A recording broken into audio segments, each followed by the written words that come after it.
गरीबी, बेरोजगारी, अंधविश्वास और गलत मान्यताओं से अगर देश को मुक्त करना है तो उसका सिर्फ एक हल है, शिक्षा। ऐसी शिक्षा जो व्यक्ति को ना केवल साक्षर बनाए बल्कि पूरे जीवन वो उसका पथ प्रदर्शन करती रहे। भारत ने ऐसे कई उल्लेखनीय शिक्षाविदों को जन्म दिया है जिन्होंने स्कूली शिक्षा के करिकुलम, उसके स्ट्रक्चर और उसके स्वरूप में उल्लेखनीय कार्य किया है।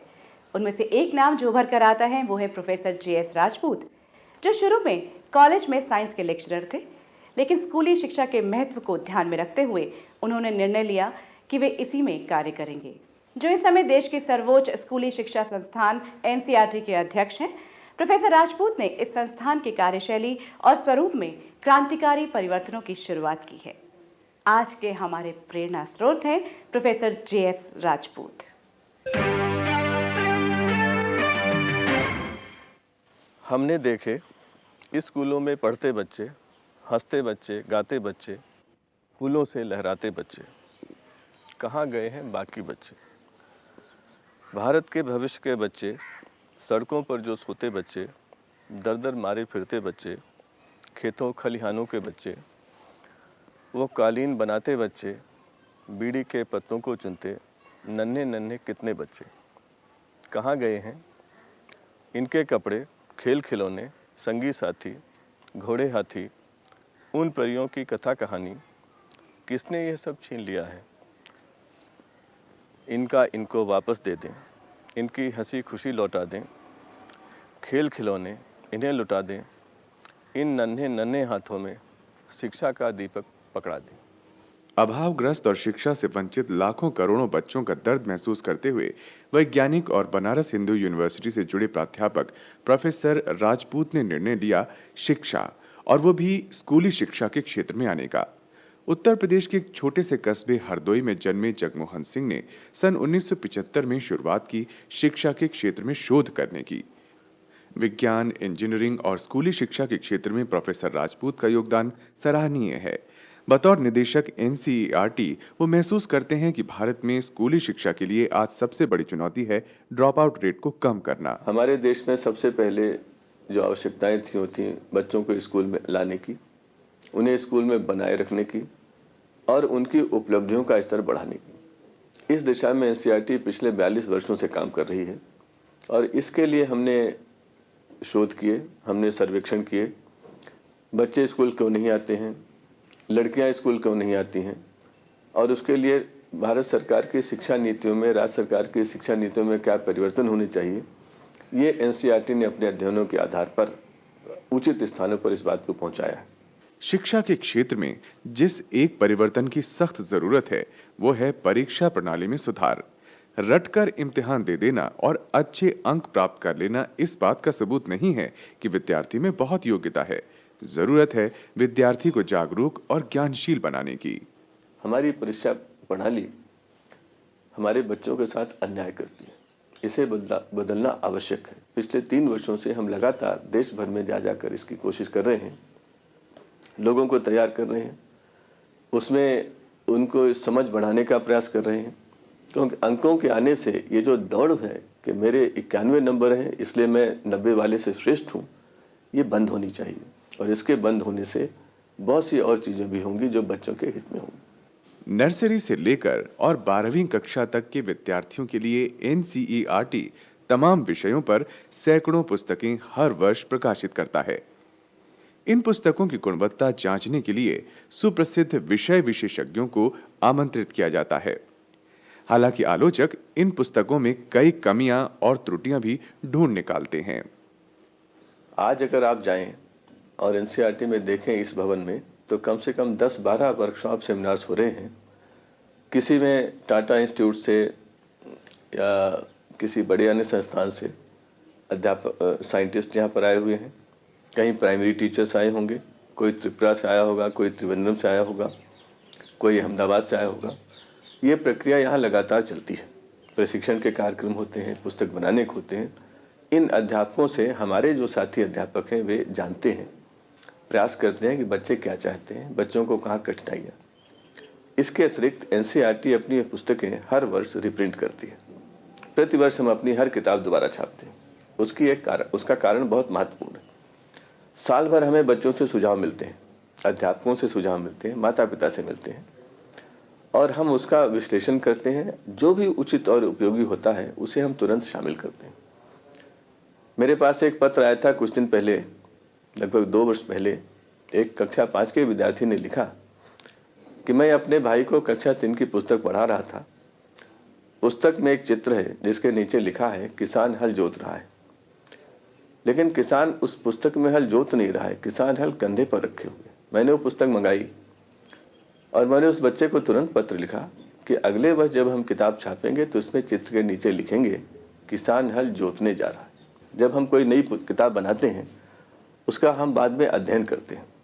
अनेक 50 स्कूलों में जाते हैं, अध्यापकों को साल भर किस अध्याय में, किस पैराग्राफ में बच्चों को समझने में कठिनाई हुई, बच्चों की प्रतिक्रियाएं क्या हैं, वो जानने का प्रयास करते हैं और ये सतत प्रयास जारी रहता है। एनसीईआरटी में एक ऐसा विभाग है जहां ऑडियो विजुअल के माध्यम से लेसन्स तैयार किए जाते हैं। स्कूली विद्यार्थियों के लिए राष्ट्रीय चैनल और ज्ञान दर्शन चैनल के माध्यम से इन लेसन्स का नियमित प्रसारण होता है। पर साथ ये भी प्रश्न उठता है कि क्या ये लेसन्स अध्यापक का स्थान ले सकते हैं? मेरे विचार से अध्यापक का जो स्थान है वो तो उतना ही आवश्यक है जैसे माता पिता का स्थान, और इनको कोई तकनीकी अलग कर दे इसकी संभावना मुझे कतई दिखाई नहीं देती। हाँ, सीखने की प्रक्रिया में हम कई चीज़ों का उपयोग करते हैं, पहले भी करते रहे। हम उपकरणों का उपयोग करते थे, हम प्रयोग करते थे, अध्यापक उसमें दिशा देता है। ये संभव है कि नई तकनीकी से कई प्रयोग, कई चीज़ें बच्चे स्वयं सीख सकते हैं, कई जानकारियाँ इकट्ठी कर सकते हैं, लेकिन जो मूलभूत मानवीय तत्व है, जो संबंधों को स्थापित करता है, जो एम्पैथी को स्थापित करता है, जो हमें दूसरों की फिक्र करने की, दूसरों की परवाह करने की बात हमारे मन में लाता है, जो मानव मूल्यों को स्थापित करता है, उसके लिए तो अध्यापक के अतिरिक्त और कोई हो ही नहीं सकता। विविधता में एकता है, ये सभी मानते हैं।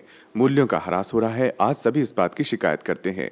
मूल्यों का समावेश शिक्षा में कैसे किया जाए, आज पूरे देश के लिए यही चिंता का विषय है। प्रोफेसर राजपूत के नेतृत्व में एनसीईआरटी पाठ्यक्रम में इस तरह के मूलभूत परिवर्तन करने की योजना चल रही है। आजकल जो परिवर्तन हो रहे हैं समाज में, उसमें सभी इस बात से चिंतित हैं कि मूल्यों का ह्रास हो रहा है और इस दिशा में प्रयास होना चाहिए। ये समाज की आवश्यकता है, राष्ट्र की आवश्यकता है। इसलिए हमने पाठ्यक्रम में तदनुसार परिवर्तन करने की बात कही और मूल्यों की शिक्षा पर और अधिक जोर देने की बात कही। एक और आवश्यकता बढ़ी है इन दिनों में, और वो है कि विभिन्न वर्गों के लोग, विभिन्न धर्मों के मानने वाले लोग साथ मिलकर रहें, साथ मिलकर देश की प्रगति में कार्य करें, एक दूसरे के प्रति आदर रखें।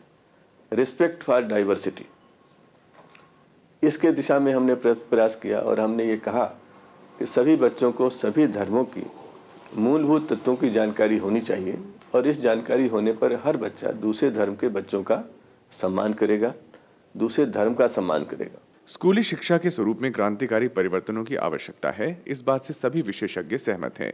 एनसीईआरटी का मैंडेट यह भी है कि स्कूली शिक्षा ज्ञान के साथ साथ व्यावसायिक शिक्षा पर भी जोर दे। शिक्षक का प्रशिक्षण भी बहुत महत्वपूर्ण माना जा रहा है। देश की आर्थिक स्थिति, अपार जनसंख्या, शिक्षा का कंकरेंट लिस्ट में होना और अभिभावकों और शिक्षा शास्त्रियों का इस बात पर जोर कि बच्चों पर से किताबों का बोझ कम किया जाए। हमने नए पाठ्यक्रम में कहा है कि कक्षा 1 और 2 में पहले 2 वर्ष केवल 2 चीज़ पढ़ाइए, मातृभाषा पढ़ाइए और गणित पढ़ाइए, और इसमें ऐसे शब्दों का प्रयोग करिए, ऐसी गतिविधियों का प्रयोग करिए जो बच्चे के आसपास के पर्यावरण में उपलब्ध हों, जिनसे बच्चा परिचित हो। तीसरी चीज़, कोई और पुस्तक नहीं, केवल उसको हमने कहा है art of healthy and productive living, जीवन जीने की कला सिखाइए, जीवन कौशल सिखाइए, उसको खेलने दीजिए, गाने दीजिए, नाटक में भाग लेने दीजिए और जो करना चाहे करने दीजिए। हमने ऐसा क्यों किया? हमारे विशेषज्ञों का विचार है कि, और दुनिया भर में माना जाता है कि अगर पहले 2 वर्षों में बच्चे के अंदर स्कूल के प्रति रुचि पैदा कर दे तो आगे चलकर वो स्कूल छोड़ेगा नहीं। एनसीईआरटी का ये पाठ्यक्रम जो देश भर में लोग बड़े ध्यान से देख रहे हैं और लागू करने का प्रयास भी कर रहे हैं, मेरे ख्याल से निश्चित रूप से इसका प्रभाव पड़ेगा। तो जो अन्य काम हम करना चाहेंगे वो है कि बस्ते का बोझ कैसे कम हो, इसका हम अध्ययन करेंगे। हम चाहेंगे परीक्षा प्रणाली में अंकों के आधार पर ग्रेडिंग सिस्टम आए। इससे ऐसी प्रवृत्तियां, ट्यूशन गाइड बुक्स ये सब बंद होंगे, और बंद नहीं तो कम तो हो जाएंगे। बच्चों पर अगर हम बोझ कम होता है बस्ते का, मानसिक रूप से तनाव कम होता है, तो ये एक देश के लिए आवश्यक है।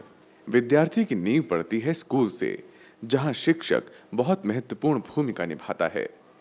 शिक्षा के क्षेत्र में उनके 35 वर्ष के अनुभव का निचोड़ है कि देश को यदि आगे बढ़ना है तो उसे शिक्षक की खूब कद्र करनी ही होगी। अध्यापक पर विश्वास करें, और बार बार तब से मैं यही कहता हूं कि इस देश को अपने अध्यापकों पर विश्वास करना चाहिए। उनकी आलोचना तो हमने बहुत की है, हर जगह हर समाचार पत्र में अध्यापकों की आलोचना होती है, परंतु अध्यापकों के योगदान की सराहना बहुत कम होती है। अगर हम उन पर विश्वास करें तो निश्चित रूप से उनकी कर्मठता बढ़ेगी। 1968 से शिक्षा के क्षेत्र में अपना पूरा व्यावसायिक जीवन समर्पित करने वाले प्रोफेसर राजपूत की पत्नी का योगदान अद्भुत है। परिवार और बच्चों की पूरी जिम्मेवारी संभालने वाली श्रीमती राजपूत के माथे पर कभी शिकन नहीं आई कि घर के तमाम काम उन्हें अकेले ही करने पड़ते हैं। उनकी रोज़मर्रा की ज़िंदगी तो बहुत व्यस्त है, क्योंकि उनकी जिम्मेदारियां एक संस्था के अध्यक्ष होने के नाते बहुत ज़्यादा हैं, लेकिन साथ ही साथ परिवार भी है और पारिवारिक जिम्मेदारियां भी हैं। तो उन जिम्मेदारियों को मैं निभा लेती हूं। और जो हमारे बच्चे हैं उनकी पढ़ाई लिखाई, अब तो खैर हमारे बच्चे दोनों ही सेटल्ड हैं, लेकिन उसके पहले बच्चों की पढ़ाई लिखाई की सारी जिम्मेदारी मेरी थी, और घर गृहस्थी और नाते रिश्तेदारों को निभाना ये सब मैंने किया। और इस तरह से जो समय बचा वो सारा समय उन्होंने अपने प्रोफेशनल ग्रोथ में लगाया, और इस तरह और वो बहुत ही मेहनती व्यक्ति हैं। इस वजह से वो आज इस ऊंचाई तक पहुंच सके। इस वरिष्ठ शिक्षाविद ने अपने बच्चों को पूरी आज़ादी दी ताकि वे अपनी पसंद का करियर चुन सकें। उनका ये दृढ़ मत है कि माता पिता को अपने बच्चों पर अपने विचार थोपने नहीं चाहिए, खास तौर से यदि वो अपनी पसंद का कोई भी काम करना चाहते हों। मैंने अपने बच्चों को ये कहा था शुरू में कि उन्हें अपने निर्णय स्वयं लेने चाहिए, और उन्होंने अपने निर्णय स्वयं लिए।